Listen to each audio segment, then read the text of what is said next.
biasa para kanca baden raskeun hanca dongeng muka tunda carios nyambung judulna nyaeta Saur Karuhun.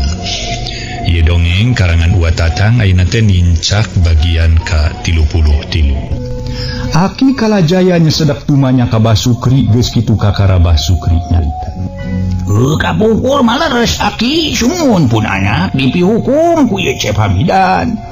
Mun tiasa papisana teh sakumaha nu tos diledarkeun ti payun dina alatan pun anak disaki janten siluman orai bodas.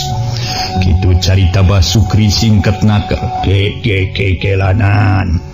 Ari nu disebutkeun papisah teh papisah kumaha? Nah papisah sacara diserahkeun atawa papisah pajauh? Sumuhun papisah patebih nu hartosna pun anak gejat sakumaha nu parantos disanggengkeun ti payun ku sim kuring kitu. Temal Basukri. Ari geus kieu mah kakara ku Aki ge kaharti paingan si Ujang keukeuh peuteukeuh ngaku pamajikan ka si Nyai ari sarsilahna kitu mah. Ngan tiluanana ge pada salah. Nu disebut tiluan teh nyaeta si Ujang, si Nyai jeung abahna si Nyai. Ari nu jadi kasalahan keur si Ujang jeung abahna teu taliti atawa teu asak-asak tinimangan bari nu jadi pamajikan disangka siluman tur diusir. Kitu deui abahna ari keur si Nyai nya beunang disebutkeun salah teu salah.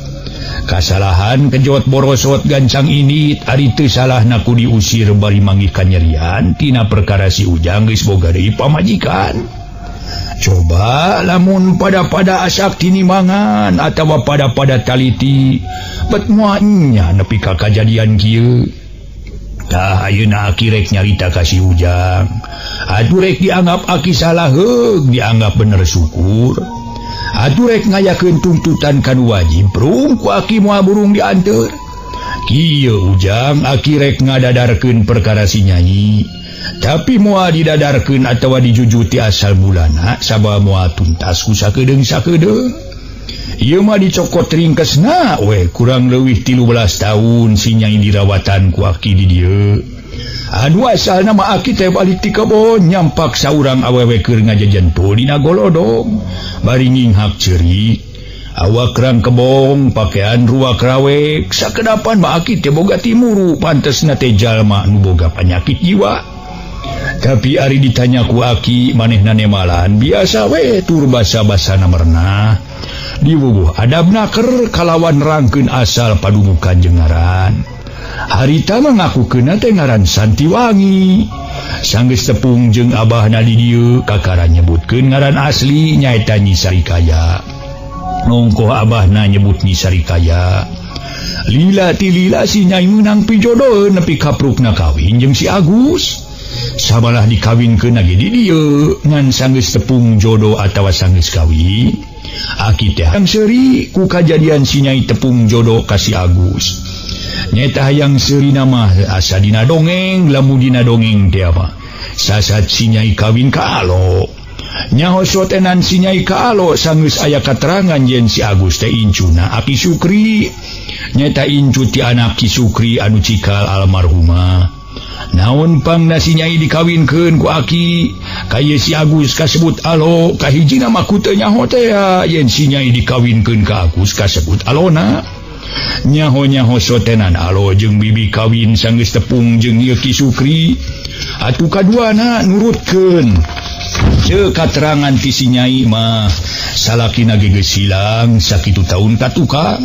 Ngan lila-lila nyebutkeun lain geus hilang tapi abdi nu ngejat jalaran meunang kanyerian tina perkara jadi salaki boga deui pamajikan bari abdi disangki siluman orai bodas kalawan saolah-olah diusir kudu jadi salaki.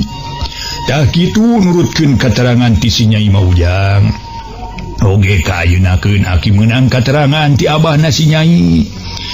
Nya baheula si Nyai disangka jadi orai siluman bodas. Padahal si Nyai mah teu jadi naon-naon anu hartina aya kene. Sedeng nu jadi orai bodas mah batur nyata perbuatan sinina si Nyai. Tapi manehna geus hilang tur katungkulan ku ieu si Agus incuna. Udah sar kitu ayeuna mah keur Aki gumantung kana pertimbangan Ujang jeung si Agus kitu deui si Nyai.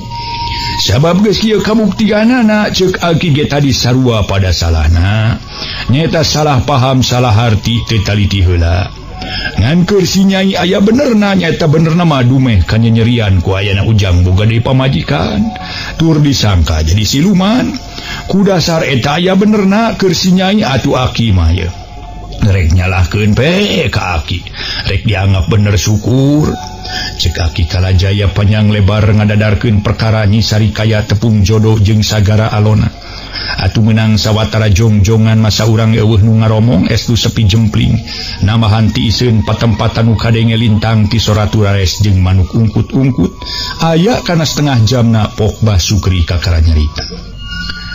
Bener teh sumuhun kitu pisan sakumaha caritana kitu kitu nu hartina lain jijeunan lain dikarang dikira-kira ku si Aki lamun disalahkeun teh mah ulah disalahkeun sabab si Aki teu nyahoeun jujutanana atuh teu nyahoeun yen si Nyai teh bibina si Agus kasebut inju Abah dalah Abah ge nyawa sotenan si Nyai bibina si Agus ka ayeuna-keun sanggeus Aki tepung jeung si Nyai dasana mah Aki dirawatan ku si Agus waktu si Agus aya nu ngarorok ku almarhum Eyang Jayagiri ayeuna di dieu soten sanggeus si Nyai tepung jodoh ka si Agus incu Abah memang keur Abah ge ngarumasakeun salah geus nyangka-nyangka yen si Nyai jadi siluman padahal hiji pagawean ini si Nyai kasebut mitoha Abah ku dasar kitu keur Abah ge gumantung kana pikiran ieu jeung pertimbangan Asep ceuk bari basana rek beureum rek dihideungke nyerenkeun kumaha Asep sambung Basukri saolah-olah nyerenkeun ka diri Cep Hamidan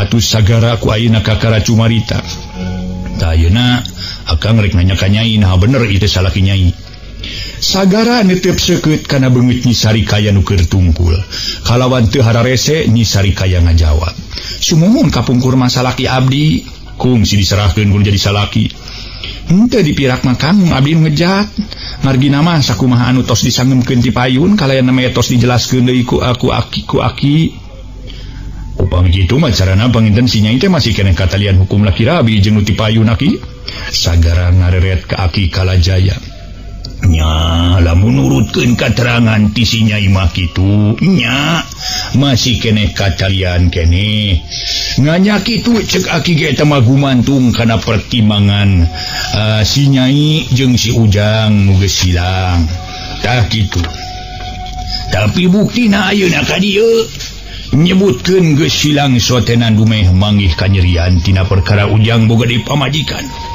numatak eta mah kari gumantung kana pertimbangan tiluan we pokona mah si Ujang sa ngaran si Ujang teh wasta abdi mah Hamidan ki tema Cep Hamidan bari alum tah nya kumaha pertimbangan jam Hamidan cek Aki Kalajaya menta pertimbangan atawa nanya kana pamadegan Cep Hamidan menang sawatara jongjongan mah Cep Hamidan can mere jawaban kalah melenguk duka teuing mikir duka bingung ngajawab sabab bingung mere pertimbangan pok sagara mairan bari netep beungeut sok jawab kadinya kumaha pertimbangan di dinya nah keukeuh rek mawa si Nyai nah kumaha atuh rek dibawa deui ku anjeun gari sukaeun keneh mah ka anjeun ngan anjeun sing bener-bener mikanya kalawan tanggung jawab lahir batin keun kuring moal mertahankeun moal rek dipake riributan sabab eueuh hartina eueuh untungna komo riributan tina pasal awewe maka ci daerahna ngadaon marebutkeun hiji awewe ceuk sagara ngebrehkeun kasadaran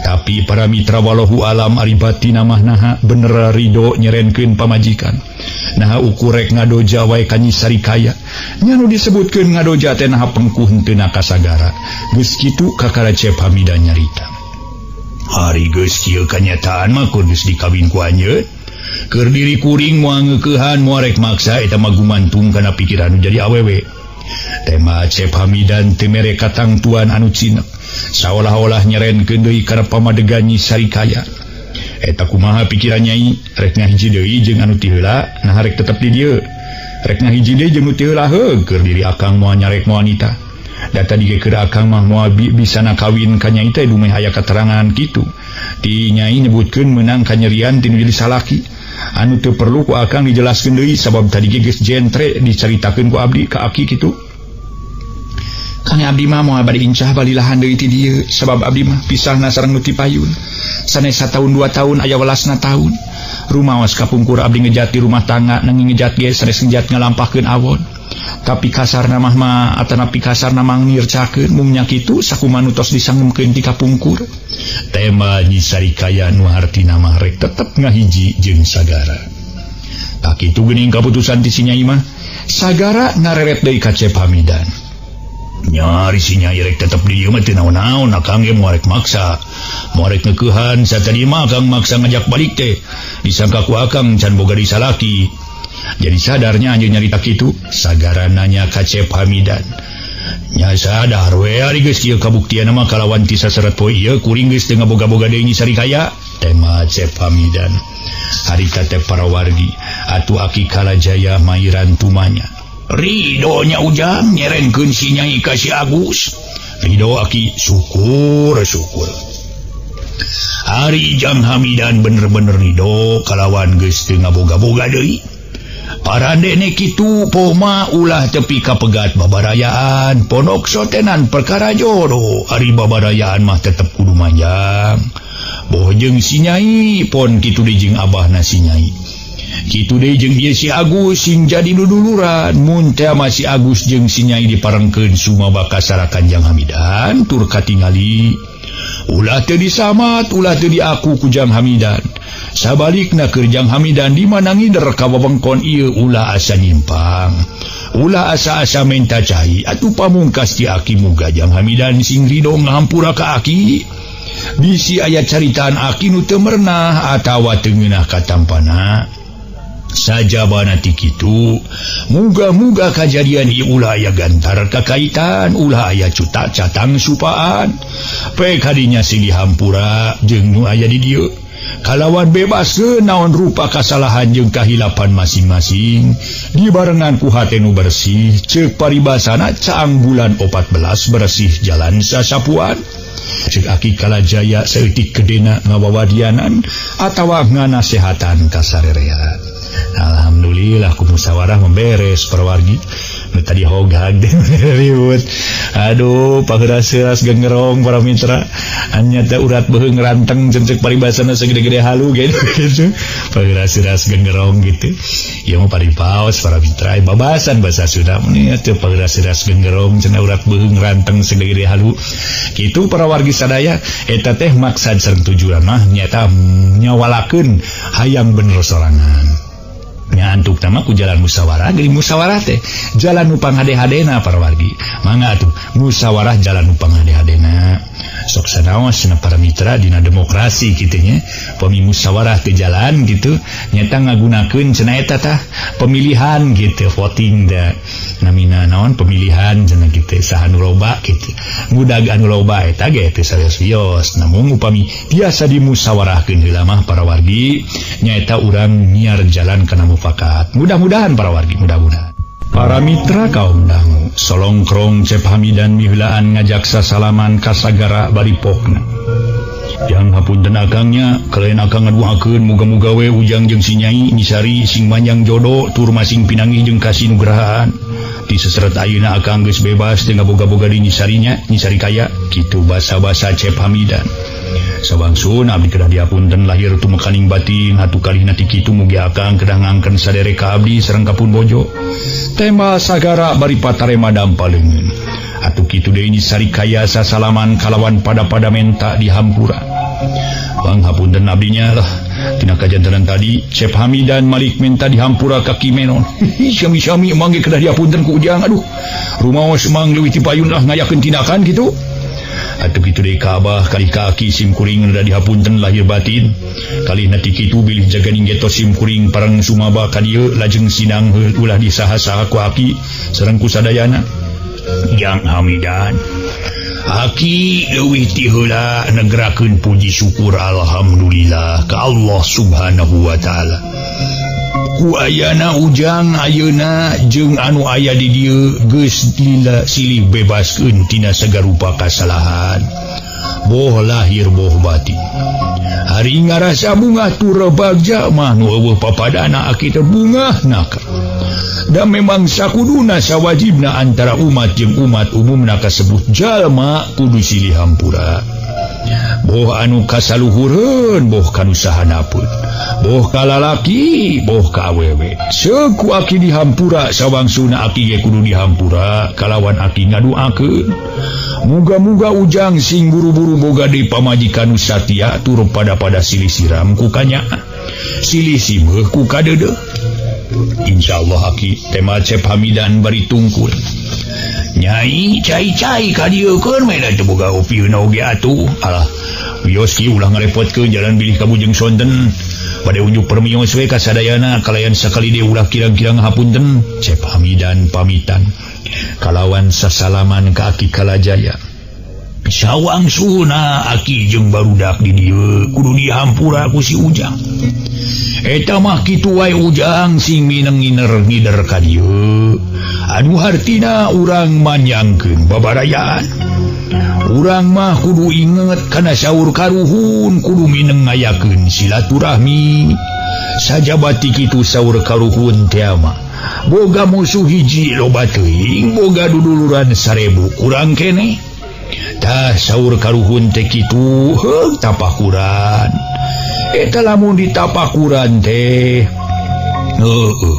memang bener pisan Ujang ku aki ge ditapakuran bener pisan samalakeun urang mah tong entong boga musuh sabab munusuhan teh untungna eueuh paedahna. Komo bari jeung nu sabangsa saagama mah sanajan jeung lain bangsa deui ge lain agama ulah sabab sarua satunggal umat Gusti.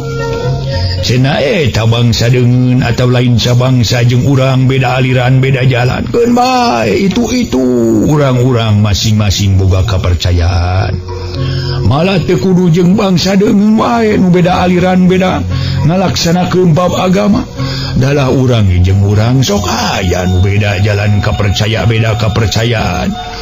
Sok aya geuning nu kieu Ujang si anu mah kitu dina ngalaksanakeun ibadah teu make anu teu make kitu atawa si anu mah kitu teh kieu teh tara kitu tara kieu keun betong matak ngajadikeun pasualan rek kitu heug rek kitu ge teu heg ulah sawan geureuh dan utara make kitu oge sarua maksud jeung tujuan mah ibadah ka Allah. Nu penting mah urang ulah ninggalkeun eta ibadah terutama salat. Samodel kana dahareun kapan aya nu teu beuki kana daging domba atanapi daging entog.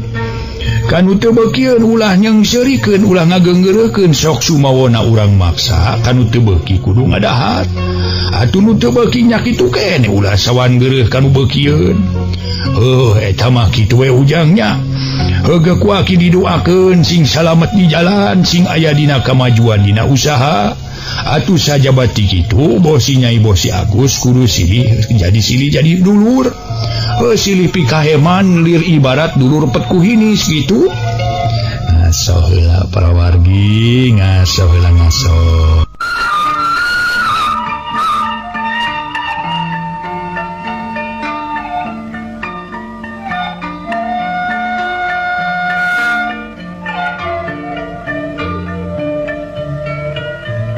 Para mitra anu mulia, Aki Kalajaya dina intisari namah teu weleh mere atikan ka sararea. Atuh nuhun Aki kalaya ditampi lahir batin. Piwejang ti Aki upami obor teh mah parantos dioboran ku Aki. Mugi-mugi sim kuring tiasa ngalaksanakeunana sakumaha piwejang atanapi katerangan ti Aki nu name. Atuh kalina ti eta khusus ka Nyai sakali deui akang minta dihampura. Dina sagarupa kasalahan boh nu dihaja boh nu teu dihaja. Kalawan akang ngaduakeun muga-muga Nyai jeung si Ujang masing pinangi jeung kasinugrahaan dina nggoning laki rabi disagigireun awet jodoh.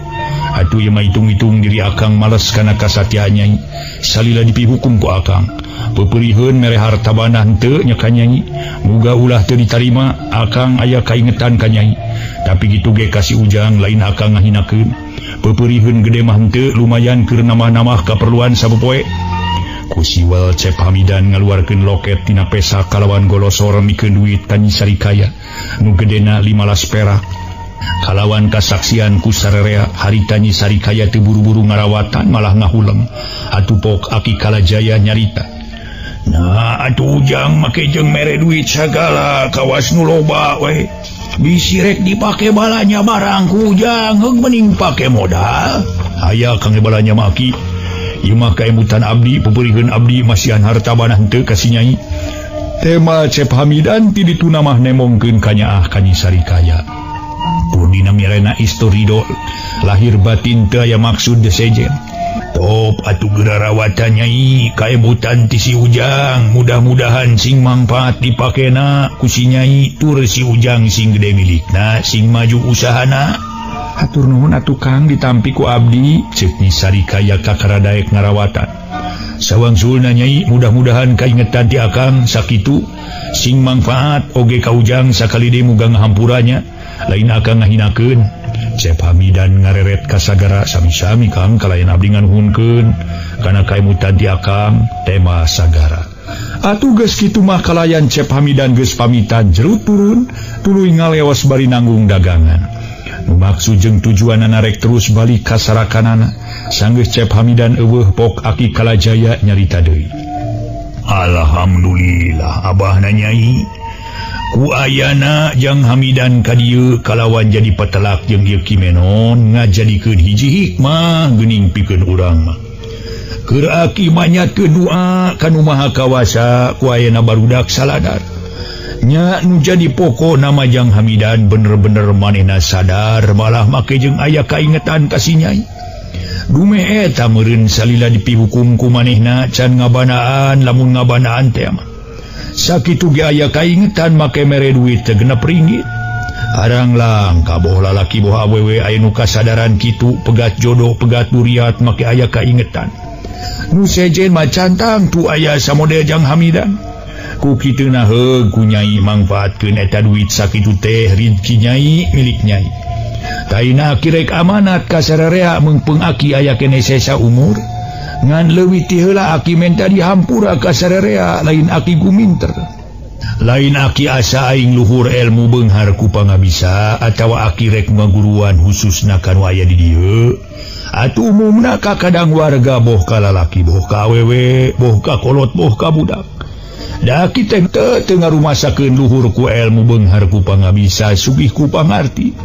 Ieu mah saolah-olah ngelingan khususna ka diri aki umumna ka aranjeun. Pati-pati aki dimangsakeun rumpak caringin janari tengah peuting oge. Teu panasaran ari geus amanat mah ka sararea. Da nya kitu kasebut patokan hirup mah atawa umur mah beunang disebutkeun rusiah Allah.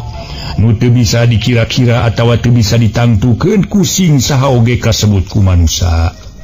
Poma salila urang kumelenang di alam dunya sing hati-hati ngajaga diri, sing bisa mawa hirup, ulah nepi ka aranjeun ngalaman labuh kulaku ti soledad tina talajak nu temahna matak cilaka kana diri sorangan. Geus diseret ayeuna naon rupa pangalaman nu ka tukang-tukang, boh pangalaman nu pait nu peuheur, pangalaman nu baris ngarugikeun kana diri sorangan, ulah reka alaman deui atawa ulah karana deui ku sararea. Ceuk karuhun teh malamun urang geus ngalaman hiji pagawean nu matak nguntungkeun kudu neuk-neuk meulah jantung sangkan pangalaman tadi ulah ka sorang deui. Tah maksudna mah manggih pangalaman nu teu matak nguntungkeun atawa ngarugikeun. Pokok kahijina mah urang teh ulah rek milampah deui riributan masing jeung saha bae oge. Sok sumawona lamun urang ngagem ilmu atawa boga pangarti, ulah dipake reueus, ulah dipake adigung-adiguna, bari dipake hiri dengki jail kaniaya ka sasama umat Gusti. Ulah boga sifat ujub ria takabur, ulah rasa maneh aing leluhur ilmu jembar ku pangabisa, cohagna mah asa aing pangjagona, asa aing panggagahna. Para mitra kaum dangu mangga urang teraskeun hanca dongeng nu katunda carios nyambung judulna nyaeta Saur Karuhun. Atuh para wargi kaum dangu acariosan aki kalajaya urang teraskeun. Tah kitu. Pokona kahiji ulah rek milampah riributan masing jeung saha oge sok sumawona lamun urang ngagem ilmu atawa pangarti. Ulah rek dipake reueus, ulah dipake adigung-adiguna, bari dipake hiri dengki jail kaniaya ka sasama umat Gusti. Ulah boga urasa ujub ria takabul, ulah rasa maneh aing luhur ilmu, cohagna mah asa aing pangjagona, asa aing panggagahna. sagagah-gagah nage manusia moal bisa ngungkulan kana kagagahan Allah Subhanahu wa ta'ala. Geus waktu dipunut ku Gusti mah nganu hartina pegat nyawa geus teu bisa ditolak, geus teu bisa mertahankeun. Sugan aya jalma kasebut jago wani ngabantah rek dicabut umur. Eueuh da Gusti Allah mah nyabut nyawa manusia teu pilihan. Teu manang ieu jalma beunghar, ieu jalma miskin, ieu mah geulis atawa nu kasep, ieu pangkat, ieu bawahan. Ieu jago moal, cenah ieu mah jago moal dicabut nyawana. Teu kitu. Di mana geus ditugaskeun ku Allah malaikat pikeun nyabut nyawa, pasti ngalaksanakeun tugasna. Teu kitu Gusti Allah mah setiap manusia atawa jalma kabeh ge pasti bakal dipunut ku Gusti Allah. Pasti kudu mulang ka asal tadi, di mana manusia geus mulang ka alam kubur. Mulang ka alam kubur sotenan jasadna dari rohna mah malu mulang deui atawa sukmana mulang ka alam akhirat.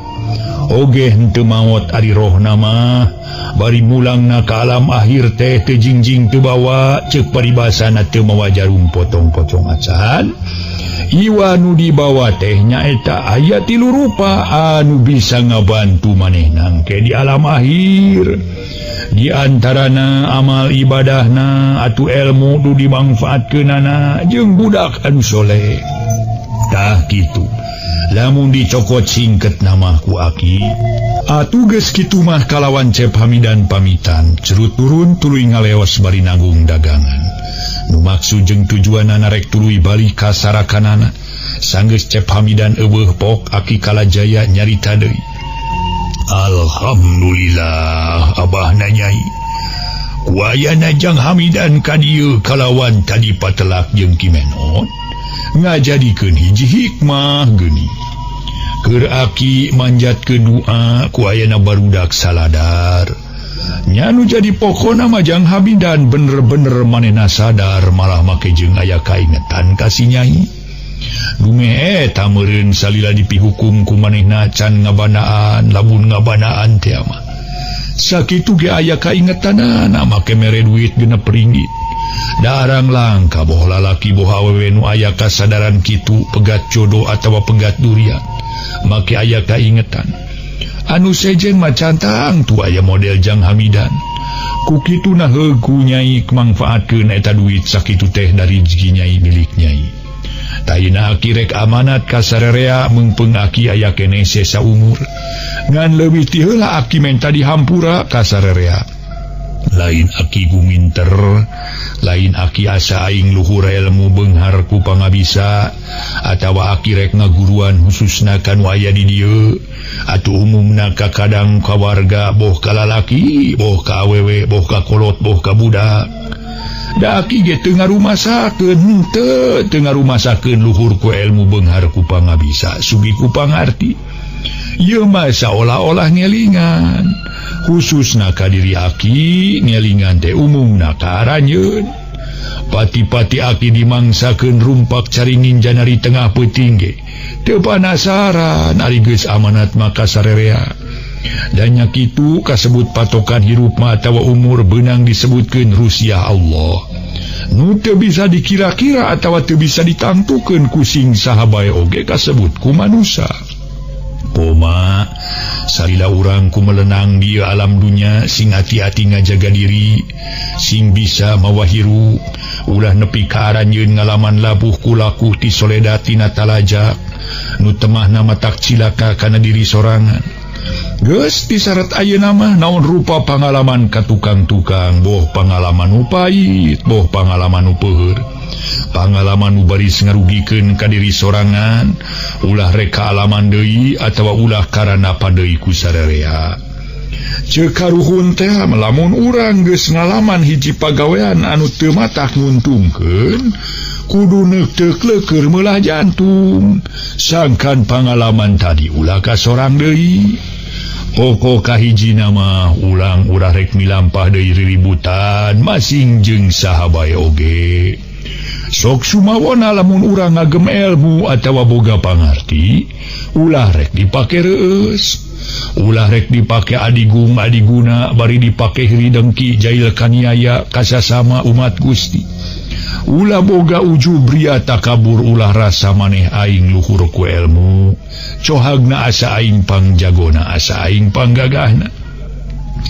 Sagagah-gagahna ge manusia euy moal bisa ngungkulan kana kagagahan Allah Subhanahu wa taala.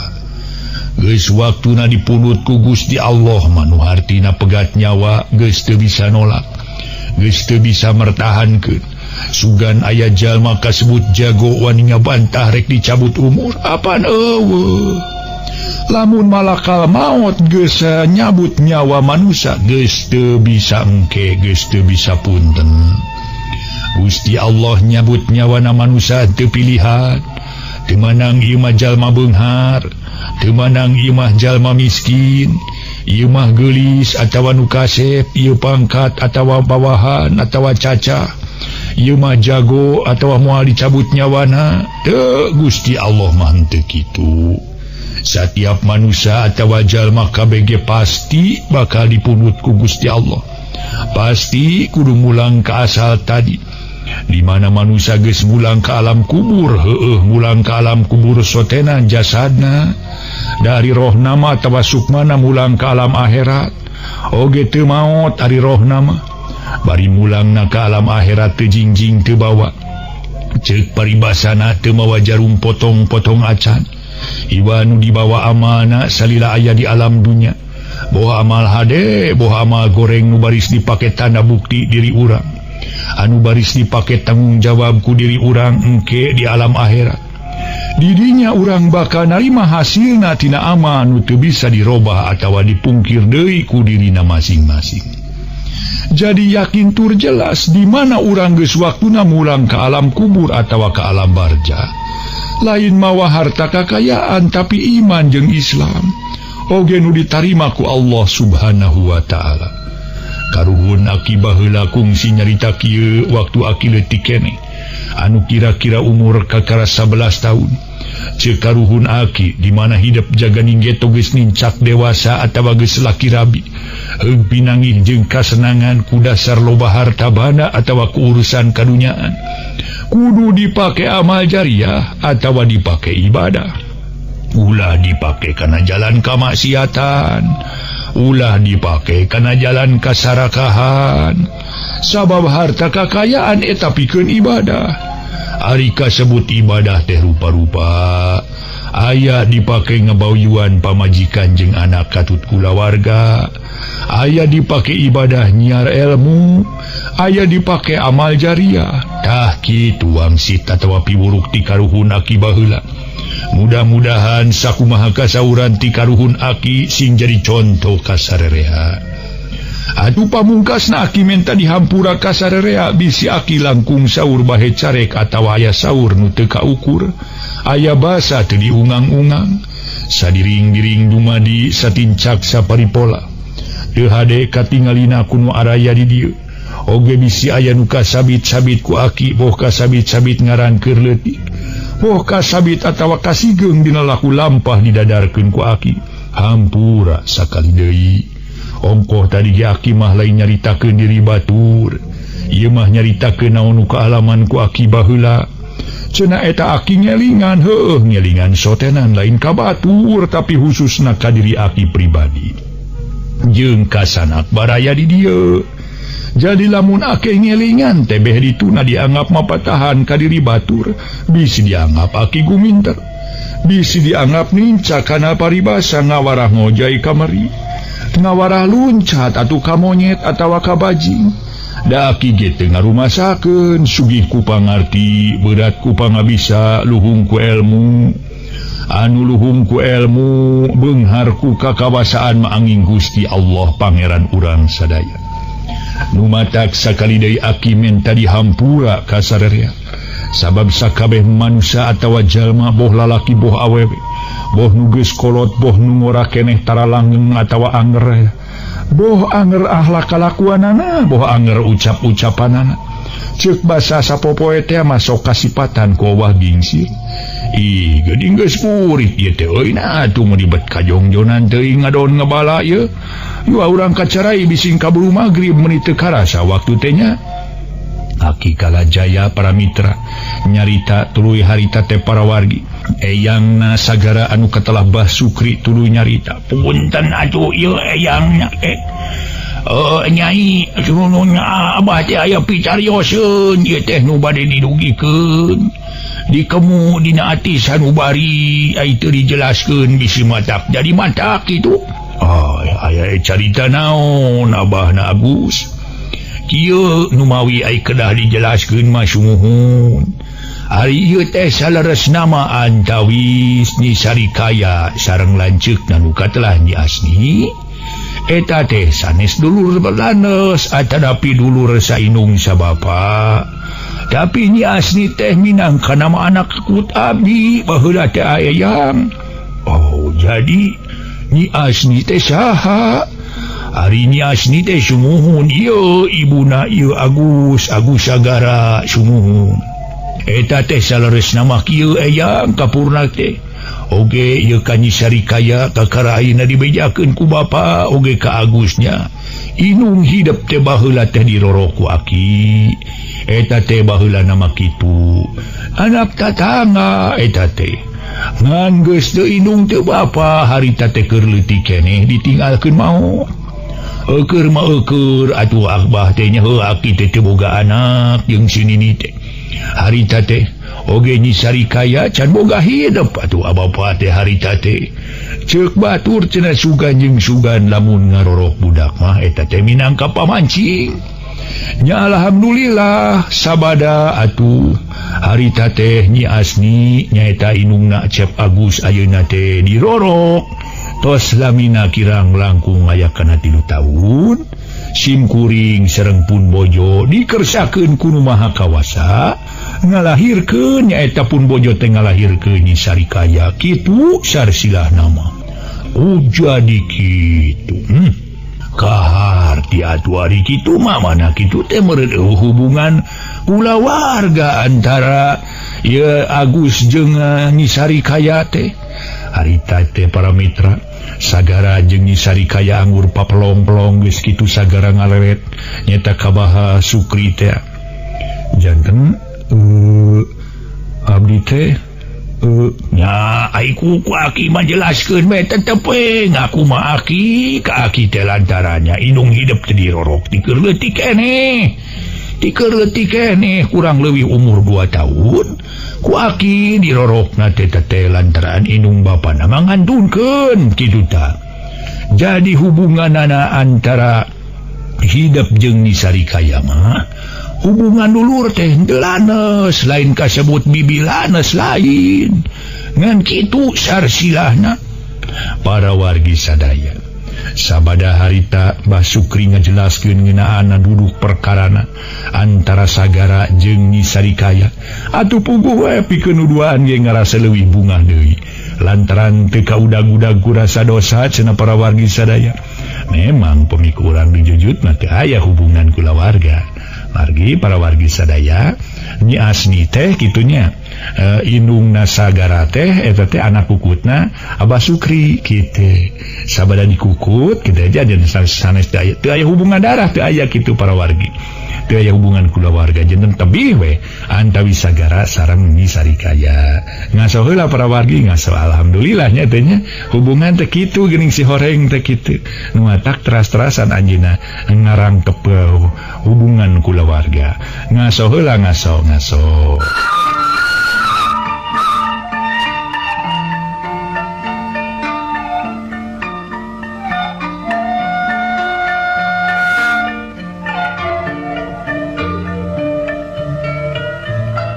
Para wargi kaum dangu manga urang teraskeun hanca dongeng. Sakumaha nu kauninga para wargi sabada Bah Sukri ngadadarkeun perkara nu aya patula patali sareng riwayatna sagara. Atuh riwayatna inung sagara karita katohyan yen antara sagara jeung Nyi Sarikaya teh si horeng eueuh hubungan darah. Eueuh hubungan dulur. Lain bibi ka Nyi Sarikaya teh atuh. Sok sanajan memang di umurna mah da jauh. Tapi gesreng seharita mati loba catur atuh Aki Kalajaya ge mungkas caritaan anak bari nguniang nangtung tuluy init katampian kitu deui nu sejen pada tarurun nyaan para wargi teu karasa nyerelekna waktu ti poe ka poe ti minggu ka minggu ti bulan ka bulan nepi ka nincak taun anyar nu kacaturkeun Nyi Sarikaya laki rabi jeung sagara geus aya kana 2 taunna leuwih malah geus meunang ganjaran lamun diangkat ganjaran tanah pertana Nyi Sarikaya jeung wajah sagara bener-bener silih pika asih silih pika deudeu tapi ka akhirna geus boga anak awewe meni bohono jeung bersih sehat atuh teu matak aneh keur sagara ngarasa bagja dibere kapercantenan ku Allah Subhanahu wa taala ngabogaan turunan entong boroning sagara jeung Nyi Sarikaya sanajan Aki Kalajaya jeung Mbah Sukri katot menon milu bungah milu ngabagmang bagjakeun pada ngucapkeun alhamdulillah ku ayeuna sagara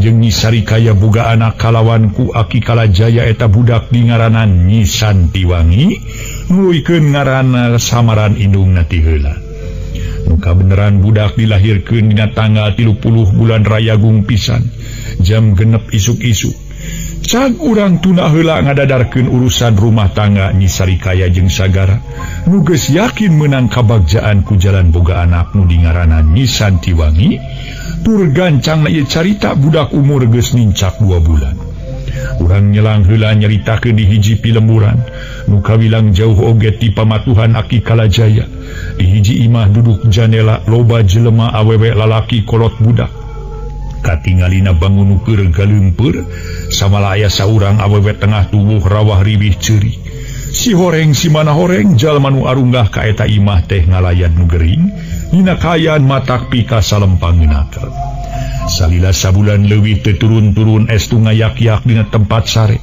beungeut koneas pias awak jadi leutik kari tulang jeung kulit lain bobohongan da pugus salila nyanangan boga panyakit teu kararaban sangu saremeh-remeh acan ceuk paribasana samalah geus 2 poe cai ge geus teu asup lamun nunggu-nunggu dawuh teh mah nunggu-nunggu dawuh saha atuh nu keur nyangga panyakit atawa gering parna kayalian Cep Hamidan beurang peuting pada ngariung-riung ari awewe tengah tubuh gawena ceurik bae tajalian indungna Cep Hamidan katelah Ibu Arsia dina hiji poe wanci haneut moyan waktu Ibu Arsia keur dariuk jeung tatangana opatan Cep Hamidan ngabupayan ka Ibu Arsia indungna korejat Ibu Arsia nangtung tuluy ngadeuketan kalawananya lirih naker bari cipanon carinul panon carinul balas nyeng cerikan anu jadi anak aya naon Asep hayang minum pokna nu ditanya gogodeg atuh Ibu Arsia pokna deui aya naon atuh ceuk Cep Hamidan nyekelan kana pigelang leungeun indungna samalah rada ditarik geus kitu Cep Hamidan cumarita rada haharewosan ampir teu kareungeun ongkohan sora rada rero kuniang Ibu Arsia cengkat deui atuh saurang lalaki ngora keneh tatangga Cep Hamidan nanyakeun naon cenah Kang Hamidan teh bi cenah hayang panggih jeung Nyi Sarikaya tema Ibu Arsia si horeng Cep Hamidan ngaharewos hayang panggih jeung Nyi Sarikaya popotonganana hayang panggih jeung Nyi Sarikaya eta binyaho padumukanana Nyi Sarikaya ceuk eta lalaki katelah iresad bari neuteu nu matak bibi ge teu nyaho jang iresad ngan bieu ceuk si Asep mah padumukana teh di ditu di wewengkon Gunung Haruman di Aki Kalajaya kitu cenah kumaha atunya di bejaan da pugu canyaho padumukanana ari teu di bejaan keukeuh si Asep hayang panggih ceuk Ibu Arsia ngarasa bingung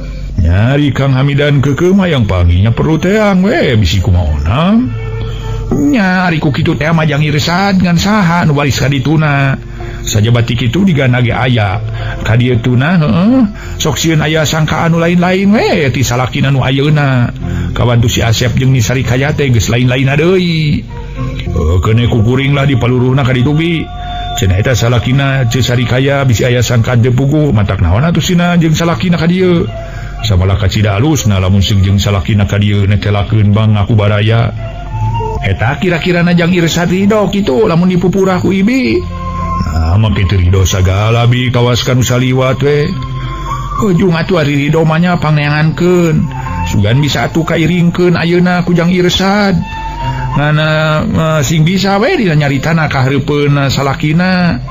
Insyaallah di kukuring ngareka caira ke cek Irsad cerut turun ngebalik heula ka imahna kalawan bebeja ka pamajikanana aya krek neang Nisarikaya. Nu teu kungsi setengah jam sabada Irsad disalin terus ini dibarengan ku budak bujang duaan tayalian tatangana jeung adi beuteungna. Sageus Irsad arinit red Cep Hamidan ngareret ka Ibu Arsiah indungna nu keur diuk digireunana kalawan pok Cep Hamidan nyarita sorana haros-hos. Mana Sari teh buru abdi geus capek kesel pokna para mitra sadaya. Ke sabar Asep kapan ayeuna teh keur diteang kujang Irsad. Ma itu saha ngagupayan ka abdi awewe lalaki ngagupayan kita tadi ma. Cep Hamidan siga nu sasar bari tutunjuk kana lawang kamar. Ma Arsiah harita tuluy nyarita.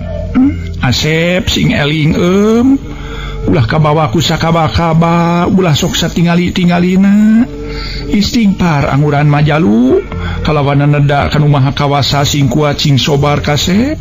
Cek Ibu Arsiah bari panon caridak-dak tapi nu dicaritaan nama sakitu geus dicamahan oge geus dijampean par dipacar di parancahan maksudna dijampean kalah ka rarat reret siga aya nu ditinggalian reupeurem siga nu sare harita gurutak aya 2 urang lalaki jeung pamajikanana si horeng lalaki nama minangka sesepuh masjid demi katelah ajengan Aceng sareng garwana jenengan Ibu Hajah Rohmah. Assalamualaikum. Ajengan Aceng nguluk salam kalawan kuno di jero pada nemalan malah Ibu Arsiah keluar ti kamar. Geuning mama sareng ibu mah ngalinggih mama. Cek Ibu Arsiah. Di mana nu teu damang teh nyai? Taros ajengan Aceng kitu deui garwana naroskeun. Ieu mama dilebat mangga we teras ibu, mangga kalebat ibu. Temal Ibu Arsiah atuh ajengan Aceng sareng garwana lebet ka kamar. Bade netemangan teu damang kalawan Ibu Hajah Rohmah tumaros.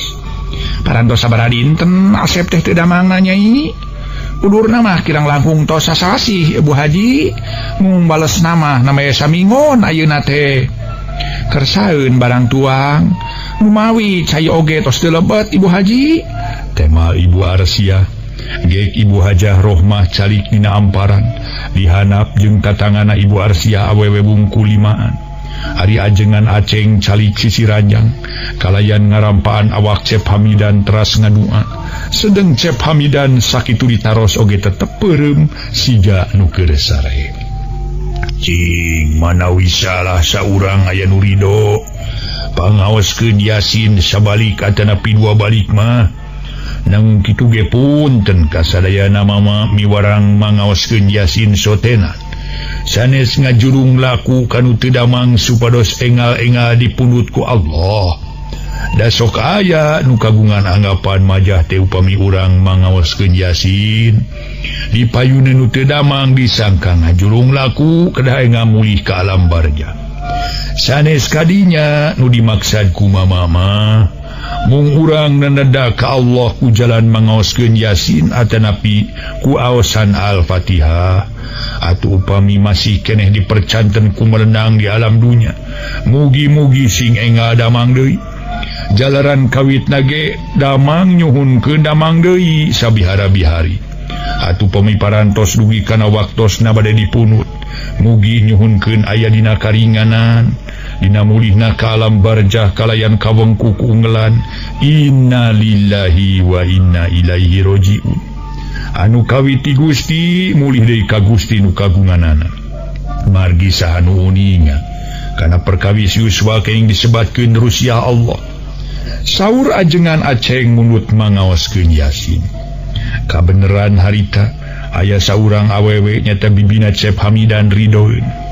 Insyaallah ku abdi mama pokna tuluy kaluar ti kamar kebat kacai abdas heula kalawan teu sakumaha lila ti cai rek diuk bari muka Quran terus ngaji surat Yasin meninga galindeng atuh ajengan Aceng Jongjon ngadua bari mayuna nu teu damang. Hari nu ngajikeun Yasin harita teu boleh dibarengan ku ngecelak-ngecelakeun cimata, malah dina ngajina meninga geter taksiran ngarasa sedih. Dan nyakitu sok aya nu ngaji Yasin bari murag-muragkeun cimata, komo keur mangih kasedih mah atawa kaprihatinan tampolana ampir teu laju ngajina oge.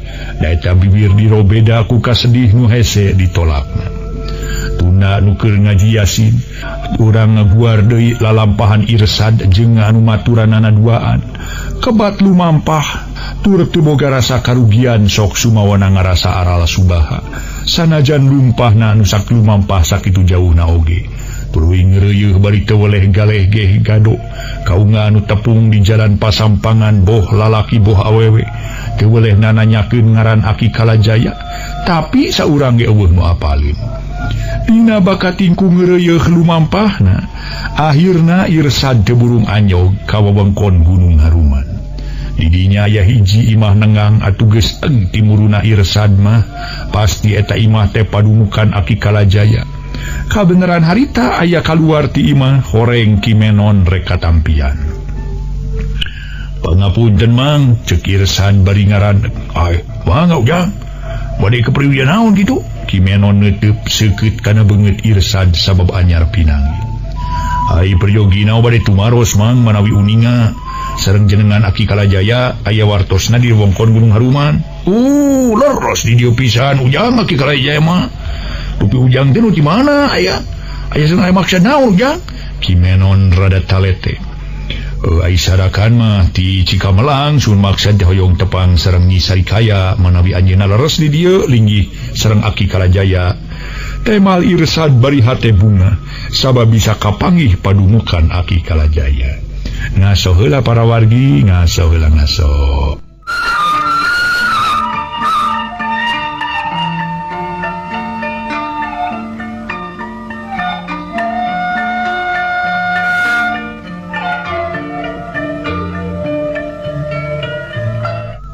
Para wargi sadaya, Mang Menon sabada harita teh meunang katerangan tinu nanyakeun Aki Kalajaya tuluy nyarita. Leres Nyi Sarikaya mah di dieu mangga tulingi ujang.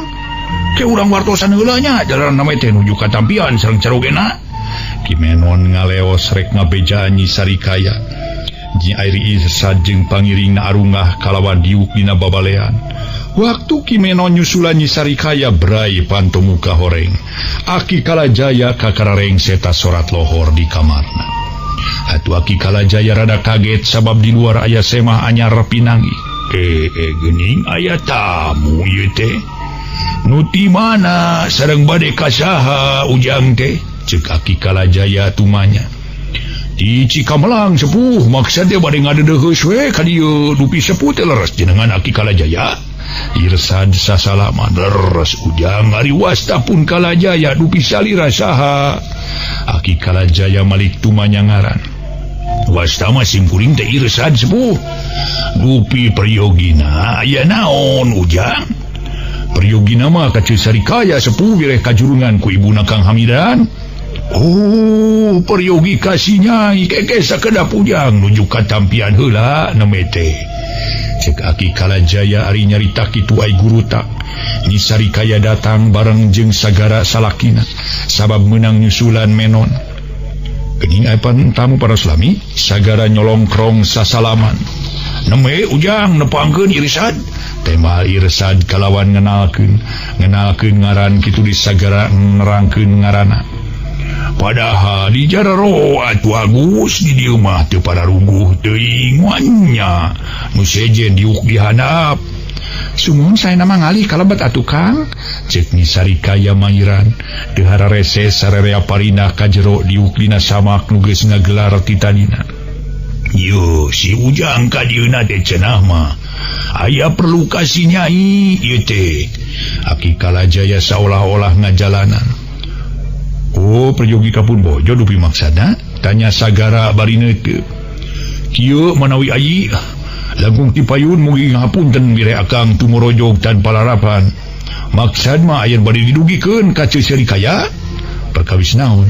sagara semu kaget telepastina panetipna bengit sema mau kieu aji duh hanya kali waktu na ke bujung seep itu